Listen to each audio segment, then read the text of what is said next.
Welcome to the Band Director Bootcamp podcast, the go-to place for busy band directors who want practical to build programs while maintaining balance in their lives.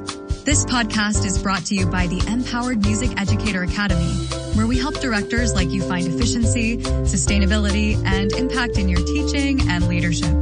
And speaking of impact, our platinum sponsor, Kennelly Keys Music, has been serving musicians with a commitment to quality, reliability, and exceptional service. Whether you need top-tier instruments, expert repairs, or trusted advice, they've got you covered. Now, let's dive in and set the tempo for success.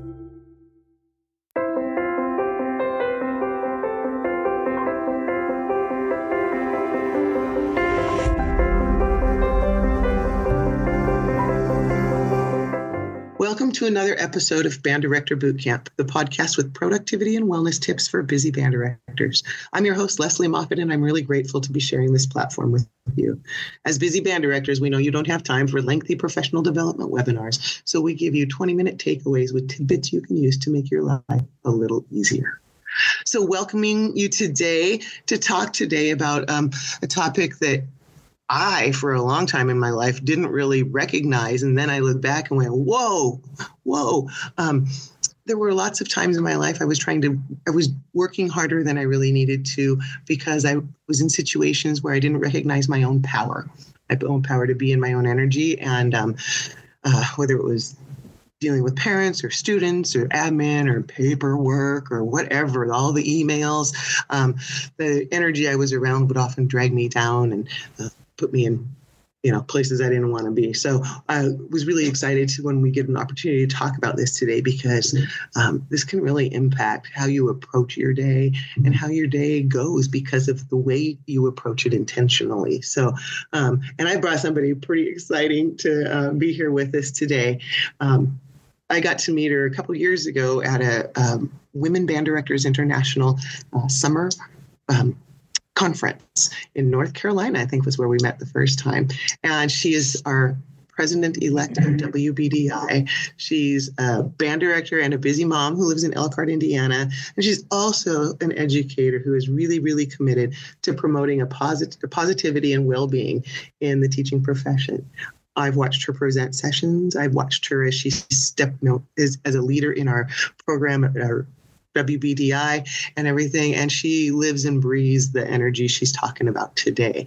This is not some toxic positivity stuff, you guys. I promise you, this is going to be real stuff, real things you can make a difference with and how to identify them and some things to do. So I'm so excited to welcome today as our guest to talk about this from some personal experience and some stories that she'll share with us. Welcome aboard, MJ Robinson. Thank you so much for having me, Leslie. Yes. MJ said this morning that they woke up they had some snow and her family was out playing in the snow and doing all the fun things. So they came in from the snow so we could take a break and have a conversation. So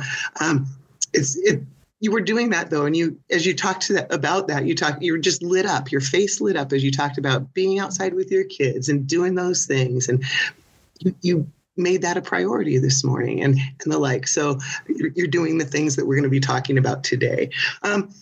Before we really dig into how do we recognize what is toxic or negative influences in us and what are we going to do about it? Tell us about you, because you've got a story about, what your life is like that probably resonates with a lot of our listeners. Yeah, we actually moved. I never intended to move this much in my career. This is our third big move. I thought I was going to have a band career like my band director who was in the same place for 31 years and built this big something special in this town, but that just wasn't in the cards for me. But we moved to the Midwest about 2.5 years ago, and it was hands down the best move for like us professionally and for the kids. The kids are thriving. They're seeing seasons, which is fun. And working in a team of people that they value my input and my presence. And that's something that I haven't always had in every single position that I've been in. And I got a confidence within myself through WBDI in the last 10 years but then to be able to implement that confidence in my current situation is really, it's been fun, to have my voice be heard. And, you know, Judy Grimes and Catherine Rand told me, you know, you have a voice and it's worth listening to. And so it's nice to be in that position where it's valued. So, and it's not all duckies and bunnies and rainbows, you know, no situation ever is, but it's just, it's neat. And I'm on fire for the teaching more so than I ever thought I could be. A good friend of mine's getting ready to retire. And I'm just like, I can't even fathom that, because like I'm just firing on all pistons right now. And it's exhausting, I think, for my coworkers sometimes, because I come in and I'm like, happy Monday, happy Tuesday. And like every day it's like happy Friday Eve. And my music coordinator's like, you're really in tune with the days of the week. Like, congratulations. I know, but I'm just like every day I'm like, I've got things to do, you know, and like towards the end of the week, I'm like, I'm running out of time with this week. I've got, you know, we've just got things to do. So I'm just really, really, really on fire. I'm in a season of my career where I'm just on fire for the teaching. My guess is it wasn't always like that, though. No, I don't think it was. I think that there were years when, and again, like you don't see it when you're in it, when you're in the drudgery of it. It's not until you can step back and evaluate what just happened, you know. But I look back and there were years where I would get up and I was like, do I want to go to work today? Yeah, I do, because I want to work with the students. But there were other outside factors outside of the band room that I felt like were hindering the situation. Or, you know, oddly enough, when I taught in Tennessee, I was an absolute wallflower. I never spoke. I sat in the corner of ETSBOA meetings and took copious notes, and I did my judging assignments for honor bands, and I never said a word. I was a completely different human being. So it's fun to be where I'm at now. So you did you make an intentional decision to do that, or did you evolve just to become where you are now? In all honesty, I credit any confidence that I have to the women in the organization that we're in. To have someone that is respected in this profession like Catherine Rand to invest in me as a person and look me in the face and tell me that I'm worth being heard.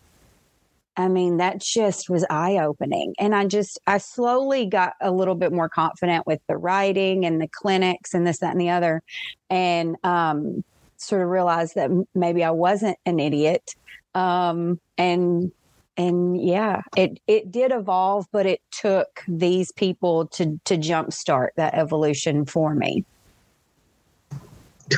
When you've seen, we talked earlier about burning out and how that can come from just the negative energy. What are maybe a couple things that maybe just some music teachers out there don't recognize as being the energy suckers, or the things that are the negative energy that you could maybe help them identify?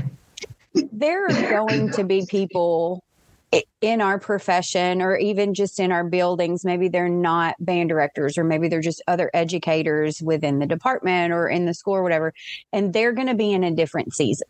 You know, they may be in a bitter season. They may have something going on, but it's really, really easy to get sucked into, it's not venting. It is just a constant complaining and finding fault in everything. There are people that wake up and the first thing that comes into their mind is something negative. Oh, I'm having to get up early, or, oh, I have to drive to school in the dark, or, oh, it's snow, you know, and I'm refusing to do that. When I get up in the morning, I immediately am like, I get to get up and I get to enjoy my coffee. I get to get up and I get to work out. I get to go teach. And I approach my day setting my perspective pretty early. And so when I come into contact with people in life that don't choose to set their perspective in that way, it's not my job to change their mind or perk them up or anything, but I'm not going to get sucked into it anymore. And I think it takes a while to realize those people, because, and I'm department chair.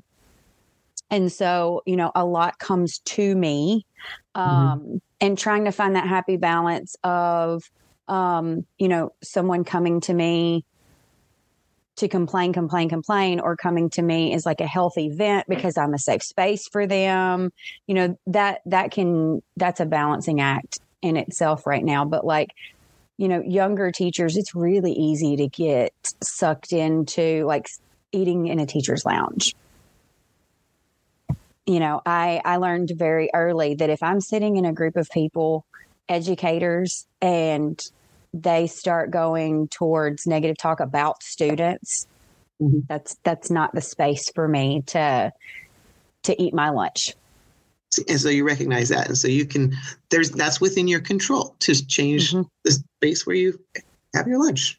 Yeah. And so you don't have to, you can't change their behaviors. And you have to be okay with stepping away from certain situations and certain people. You have to be okay with, someone says, hey, come eat lunch with us, or come do this, come do that. No, I'm going to do this, or I'm going to work through lunch, or I'm going to work on my grades or something like that. You have to be okay with saying no. And if someone else, if a toxic person or situation is going to find fault in that, then there's your red flag right there. You know what I mean? Mm-hmm. So what are some things that you've done? I mean, you've talked about some of them, but to maintain your mindset when it's hard, because there are times when, as much as you want to do it, it's still really hard. Do you have some strategies to self-talk or quotes or anything like that? I did download an app on my phone, and it's called Quotes Enliven. And I'm a horrible speller, ENLIVEN. And when you log on to that app, you can set your parameters of like what types of quotes you want. I think I even set up like I could pick certain famous people like Eleanor Roosevelt. Like I could upload it like with female strong empowerment, things like that. And I have a timer set on it. So every morning at 8:00, I get a notification of some sort of inspiration. And you can do it like, physical, mental, mind, body, soul, whatever you feel like you are going to need that day. You can set as many timers as you want. So like if you're going to have that challenging meeting in the afternoon with someone, you can set your timer to give you a little pick me up before you go into that meeting. But I subscribe to that. That's like a form of self-care, right? You're taking care of your future self, and it's something you can do quickly. When those reminders pop up at a time when your heart rate might be coming elevated because you got that meeting, all of a sudden your earlier self is reminding you, hey, put it in perspective. Whatever message you've sent yourself, I think there's so much power in that. Not having to do that, and so. We all think that self-care is the bubble baths and chocolate, right? My friend Erin Keaton Howard was saying it's the dental appointments. It's it's the things that we do so that our mental health is more at ease. Absolutely. And I want to ask you about a few more of these things right after we take a break to recognize and acknowledge our sponsors, the Empowered Music Educator Academy and Kennelly Keys Music. As band directors, we know that success is all about preparation, whether it's in the classroom, on the podium, or behind the scenes. That's why the Empowered Music Educator Academy is here to help you master time management, reduce stress, and create sustainable routines that keep both you and your program thriving.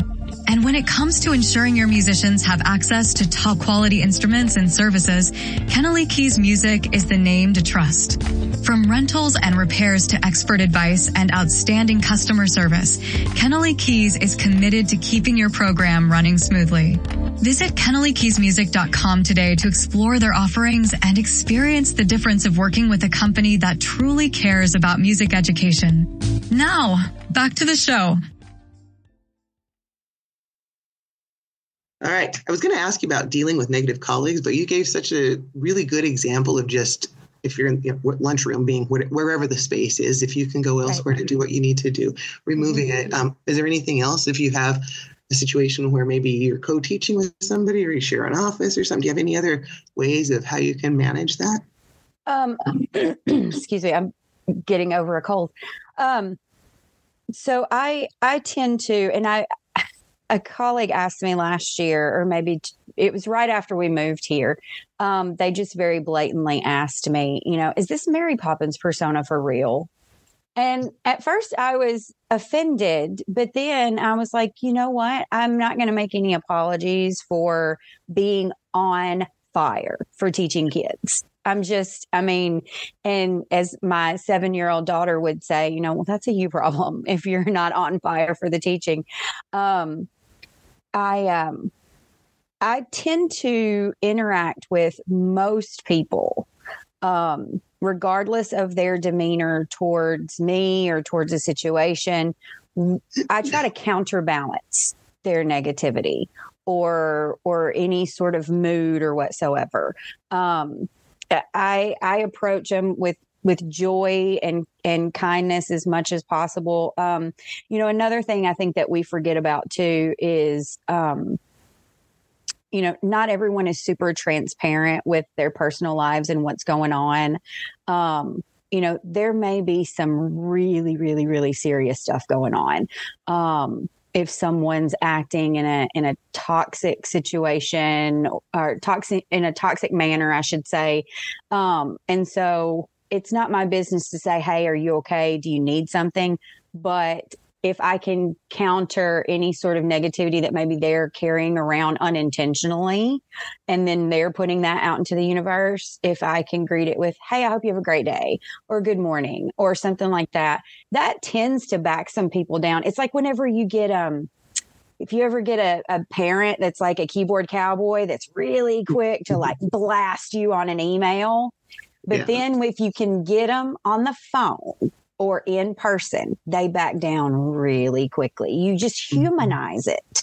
That interaction, they back down really quickly when they see your face and they see and hear your intent with their kid. Right. So I do the same thing with adults that I work with as well. So just try to humanize that interaction as much as possible. But then also I do tend to step away from situations more than I would used to, probably. So I bet you're like this, and I'm sure a lot of us as educators tend to be really empathetic. We pick up on energy, and I have some very specific strategies I use before I start my school day, in between or with each of my classes, whenever I'm feeling that come on, because I need to release any of that energy really to get in the frame of mind I need to be in to do what I do. What are some strategies you have when you are around it and you feel that you don't want it to rub off on you, or it has rubbed off on you and you need to shake it off? My dog just does that whole shaky thing. You know how animals just literally shake it off. What do you do? Absolutely. Yeah.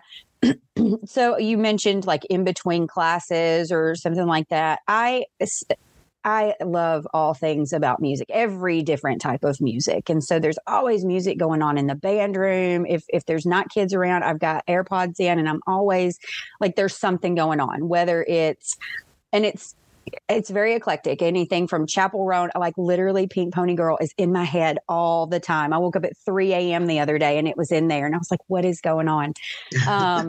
And so I use music, pop music, classical music, it doesn't matter, to cleanse my palate. When I am coming home in the afternoon and I have been in a toxic situation, and I can, like, those are the days that I'm like, oh, something just really bad happened, and I carry it out of the building with me. I'm like, this is not good. Yeah. My go-to is some sort of cathartic music moment, whether it is, it can be Pearl Jam, it can be, it runs the gambit. But I do use music to like cleanse the palate in between classes. I've got, bless their hearts, I've got some students that, have an antiphonal situation in my band room because they can't sit anywhere near each other. Situation. That is great. They cannot like, they just sit and look at each other. I'm like, what are you doing? And their parents are like, they FaceTime at home and they just sit and stare at each other. I'm like, oh my gosh. So they're antiphonal and they drive me insane. And when they leave, I'm just like, why? And so I immediately like turn on something and I got to reset. I've got to click that reset button because I just can't carry it around, whether so interesting. You're a music teacher and your release is more music. And for me, it's the opposite. Yeah. Or I use frequencies and I listen to just frequencies to start tuning my own body. Because the last thing I usually want to do is put on more music like that. So I find that fascinating. Yeah. How differently. Like, I was listening to something the other day. I was like going through some concert band literature or something. And I was in a weird place. Like nothing had happened. I was just stewing on something. Something had gotten on my plate and I was stewing on something because that's what I do. I stew. And it was a piece of music came across like a J.W. Pepper recommendation, Red Covered Bridge by Robert Sheldon. And I just started listening to it. And it was one of the last pieces I conducted when I was leaving my job in Knoxville, Tennessee. And that community, like I still carry those students, like a former student is now the director of bands there. It's my gosh. I just talked to him the other day and I'm so proud of him. And I was listening to it and I just had this emotional response. And I hope I don't get emotional now, but I remember standing on that podium and looking at those kids' faces and we cried together. And it was it's exactly what I needed in that moment. And it just washed over me. And, it just, using music, any type of music, whether it's a concert band piece that I just needed in that moment, or like I said, I'm a huge Pearl Jam fan. I love all things 90s grunge. So, or, just listening to anything, just because it's my therapy. That, and I do run a lot. Well, I love this because you've given some like strategies that we can use, and also just why it's important, because I see you and you live this. This is you, and it's not, like you said, it's not that every day is perfect or goes the way you want, but you've made some decisions that have probably changed the alchemy of your body, to be honest, which keeps you healthier because you're putting out different energy, puts out different hormones and all of that stuff. So it's magical when we can do some of that. I try my best, and with teachers, students, everybody, I want to be the type of person that it's hard for you to be in a bad mood when you're around me. You know what I mean? Yeah. That's just, I want to try to put that out there because my mentor, John Easley, I cannot be in a bad mood when I'm around him. He and his wife both, they just exude that goodness, and that it was just so safe for me to be me in that band room. And that's why I'm here. And so, if anybody comes in with toxicity, I want to put out the energy that it just sort of dissolves it as quickly as possible. Well, that's beautiful, because you do. You really live your authenticity. And I really appreciate you coming on here today, MJ, and sharing these nuggets with us. One of the things MJ talked about that is really helpful throughout all of this has been a support group of kinds. And the support of the women in WBDI is like nothing I've experienced before. And so I encourage any of you out there who are interested, check out our website, reach out to any of the leadership. They're real people and they're really awesome people. And if you're looking for a place that just support one another, and a bunch of women and who are just a lot of fun and cool people, check it out. So MJ, thanks again for being here today. Really appreciate you. Thank you. And to all you out there listening, thanks for showing up for your students and for everything you do to contribute to their music education experiences. The work you do matters, and so do you. Join us next time on Band Director Boot Camp for more productivity and wellness tips to make your life a little easier. That's a wrap on this episode of the Band Director Boot Camp podcast. Remember, success in music education isn't just about what happens on the podium. It's about taking care of yourself and setting up systems that work for you. The Empowered Music Educator Academy is here to help you do just that. So be sure to check out our resources at empowerededucator.com. And of course, a huge thank you to Kennelly Keys Music, our platinum sponsor, for their unwavering support of music educators like you. Whether you need instruments, accessories, or expert advice, their team is ready to help. Thanks for listening and keep making music happen.